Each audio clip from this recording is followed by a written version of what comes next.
Hello mga guys! So ngayong araw na to ay mag-a-unbox tayo ng isang item.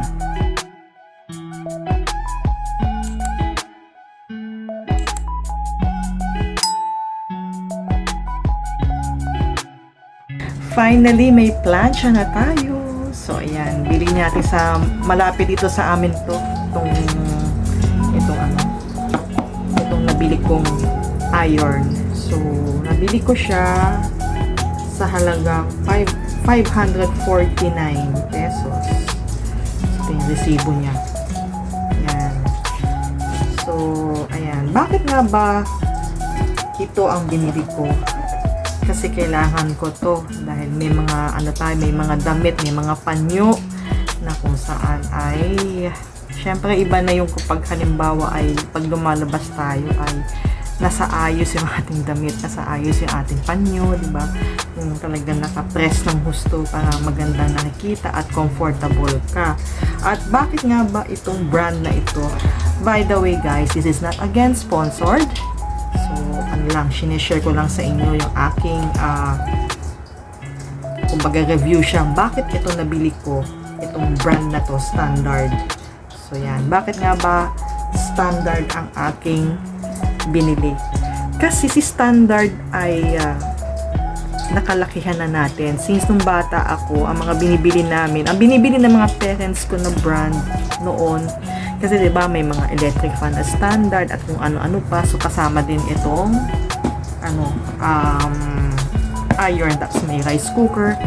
So matibay kasi si Standard yun. So kaya ito ang pinili ko. So ayan guys, unbox natin siya. So ayan. So ang sabi niya, si Standard ay Deluxe Automatic Iron Model SAI 102W. So nasa 230 volts to 200 volts siya. So yan. And then ayan, may mga siya, may mga contact detail siya dito, and then dito yung features niya, kung ano mga features niya. Ayan. So ang sabi niya ay automatic control, easy temperature settings, tapos thumb rest, tapos may warranty daw siya na 1 taon.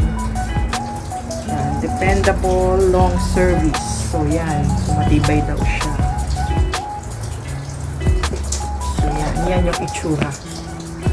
Yan ang itsura dapat ang makita natin sa loob. So i-unbox na natin siya.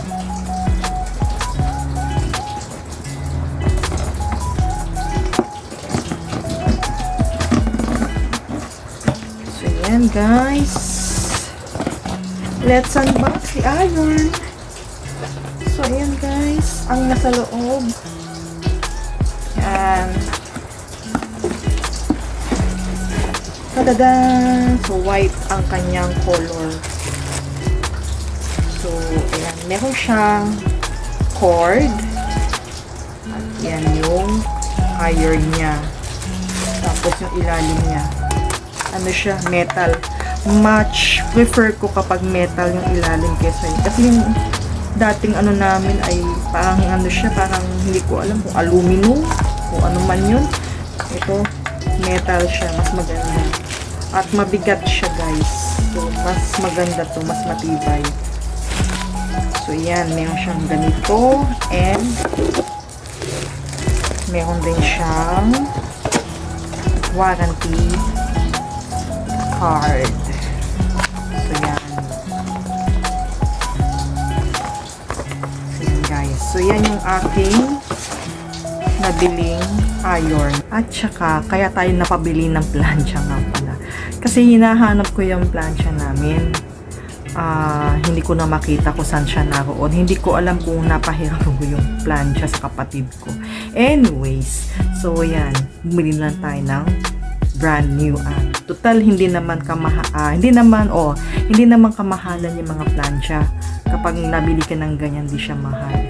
And alam mo yon, para sa akin nga guys, kung akong tatanungin, hindi sana ako bibili ng plancha. Kaya lang kailangan ko sa aking uniform para ma-plancha ko nung maigi yung aking uniform at hindi kasi may gusot na rin yung aking uniform at hindi na siya pakiting ang tawag nito kasi pag nilabahan mo siya yun may gusot na siya, nakakahiya kapag hindi masyado nakapress yung iyong uniform. So yan, tapos yung mga panyo para at least maganda, nasa ayos yung mga panyo. Though wala akong kabayo dito, yung kabayo pa. So ang gagawin ko, magpa-plancha ko sa kama. So doon ko gagawin yan.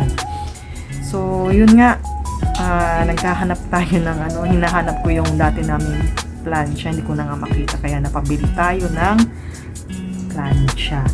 So yan guys, ang aking topic for the day, and once again, thank you very much dun sa mga nanood ng aking itong video na ito, mga nanood ng aking video, at dun sa lahat ng mga first timers at napadaan lang, please don't forget to subscribe and pakihit na rin yung notification bell para ma-notify kayo kapag may pinapasok akong mga videos dito sa YouTube. At pakiclick na rin yung like button, and pwede rin kayo mag-iwan na inyong comments sa comment section below. So once again, thank you very much. Always stay safe and God bless. Hanggang sa muli natin pagkikita, kita-kits tayo. Bye-bye!